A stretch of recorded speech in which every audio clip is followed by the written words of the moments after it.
Hi అండి అందరికీ welcome back to my YouTube channel Mahikarish recipes. మన అందరి ఇళ్ళల్లో దోసపిండి అనేది కామన్గా ఉంటుంది. సో ఇప్పుడు దోశలే కాకుండా దోసపిండితో ఈరోజు మనం చాలా ఈజీగా త్వరగా తయారయ్యే దోసపిండి బోండా ఎలా చేయాలో చూద్దాం. చాలా క్రిస్పీగా టేస్టీగా ఉంటాయండి. ఇవి ఈవినింగ్ టైమ్స్ స్నాక్స్కి కానీ ఆర్ మార్నింగ్ టైమ్స్ బ్రేక్ఫాస్ట్లోకి కానీ చేసుకోవచ్చు. ఇప్పుడు తయారు చేసే విధానం చూసేద్దాం. ఒక బౌల్ తీసుకొని అందులోకి 4 గరిటెలు దోసపిండిని తీసుకుంటున్నానండి. ఇప్పుడు 3 మీడియం సైజ్ ఆనియన్స్ని కట్ చేసుకొని వేసుకోవాలి.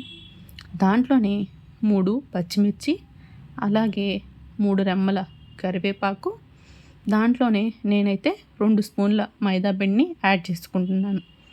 తర్వాత 1.5 స్పూన్ సాల్ట్, కొంచెం సోడా ఉప్పు వేసుకొని బాగా కలుపుకోవాలి.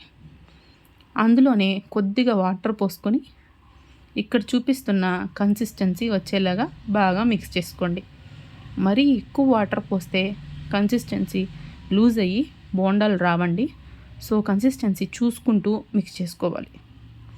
తర్వాత ప్యాన్ పెట్టుకొని దాంట్లోకి డీప్ ఫ్రైకి సరిపడ్డ ఆయిల్ వేసుకొని బాగా హీట్ అయిన తర్వాత గ్యాస్ని మీడియం ఫ్లేమ్లో పెట్టి మనం కలుపుకున్న పిండిని చేతితో అయినా కానీ లేకపోతే గరిటెతో అయినా కానీ నెమ్మదిగా ఆయిల్లో వేసుకొని 2 సైడ్స్ తిప్పుకుంటూ గోల్డెన్ కలర్ వచ్చేంత వరకు ఫ్రై చేసుకోండి. గ్యాస్ని మీడియం ఫ్లేమ్లో పెట్టుకోవడం వలన ఆయిల్ ఎక్కువ పీల్చకుండా బోండాలు క్రిస్పీగా రుచిగా వస్తాయండి.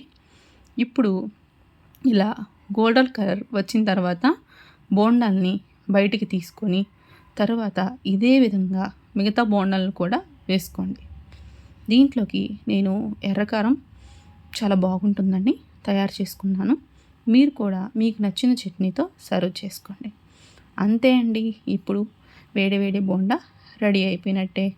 మీరు కూడా ట్రై చేసి ఎలా వచ్చిందో కామెంట్ చేయండి.